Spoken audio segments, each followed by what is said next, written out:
O eixo 1 é denominado produção simbólica e diversidade cultural. E aqui é uma ideia muito importante sobre a arte.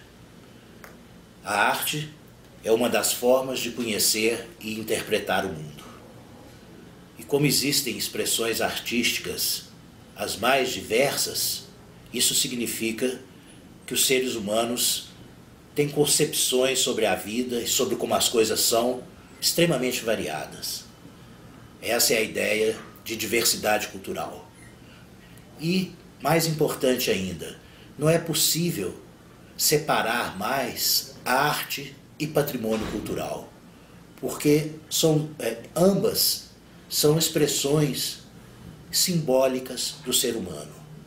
E aqui eu convidaria vocês muito rapidamente a ler um trechinho do texto base que fala sobre a pintura corporal dos índios brasileiros, que exemplifica essa fusão entre arte e patrimônio cultural.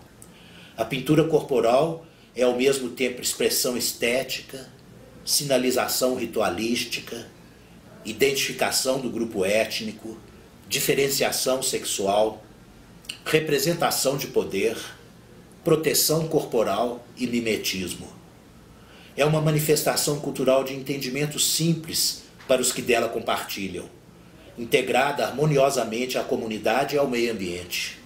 No entanto, é complexa para os estudiosos, pois abrange um universo fabuloso de variações conforme a origem do grupo, refletindo um sistema de códigos que remontam a tempos imemoriais. Então, a arte é uma forma de conhecimento e é uma forma de expressão da vida. O eixo 1 continua citando a Convenção da Diversidade Cultural e os diálogos interculturais. Aqui, realmente, a ideia mais importante é de que hoje no mundo a cultura e as identidades culturais elas estão na base de inúmeros conflitos políticos e sociais. Só para dar um exemplo, o 11 de setembro nos Estados Unidos pode ser considerado um conflito cultural. Qual a solução para a paz internacional e para a segurança internacional nesse contexto? A solução são os diálogos entre as culturas, ou, como é dito no texto, os diálogos interculturais. Essa é a condição de garantia da paz e da segurança internacional. Só que esse diálogo não pode ser apenas entre os países, entre as nações. Esse diálogo também tem que ser dentro dos países, dentro das nações, porque todas as culturas são diversas. A diversidade cultural está em todas as culturas. Assim, no Brasil, nós temos, por exemplo, 120 etnias indígenas, mais de 180 línguas faladas. Nós temos regiões distintas, o norte é diferente do nordeste, que é diferente do sudeste, que é diferente do sul, que é diferente do centro-oeste. Então esses diálogos têm que se dar também entre os grupos culturais dentro do país. O eixo continua comentando a respeito da relação entre cultura e educação. E começa com uma ideia muito simples. A capacidade de criar é inerente a todo ser humano e se manifesta desde a infância.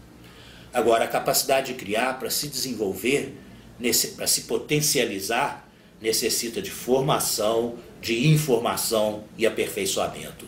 Ou seja, cultura sem educação fica muito prejudicada. E houve a separação entre os Ministérios da Educação e da Cultura em 1985, e de lá para cá a gente pode dizer que educação e cultura praticamente deram-se as costas. Está na hora de reencontrar, de promover esse reencontro entre cultura e educação. E o texto aqui propõe uma agenda compartilhada entre cultura e educação, em torno de 4 temas básicos, que interessam a ambas as partes.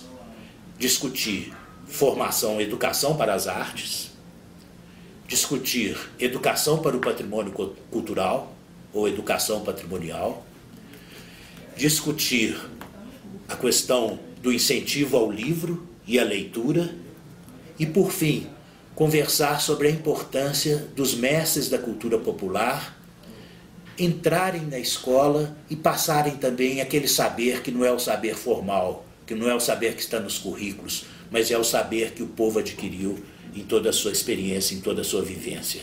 E aí é fundamental a aplicação da Lei 11.645, que inclui no currículo oficial a obrigatoriedade das temáticas da história e da cultura afro-brasileira e indígena. E aí caberia aos mestres da cultura afrodescendente e das culturas indígenas um papel de protagonista na aplicação dessa lei.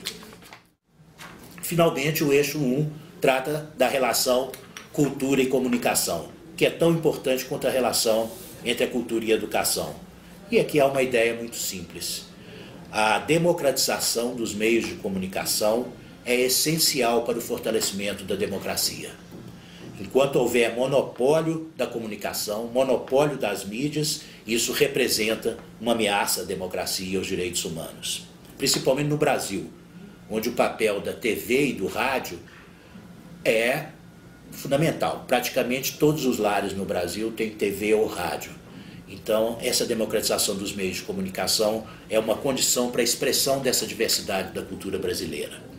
E aqui há uma distinção entre as emissoras de rádio e TV que são comerciais, e a preocupação delas é o entretenimento, é manter o público ali ligado na telinha, e as TVs públicas, que devem ser diferentes, que devem buscar um caminho diferente, devem ser espaços de expressão de ideias que não têm lugar na TV comercial, porque não são campeãs de audiência, devem ser espaços de experimentação de linguagens do audiovisual e devem promover a discussão e o debate de ideias. Enfim, o negócio da televisão e da rádio pública não é o entretenimento, como na rádio e na TV comercial. É cultura, é educação, é liberdade.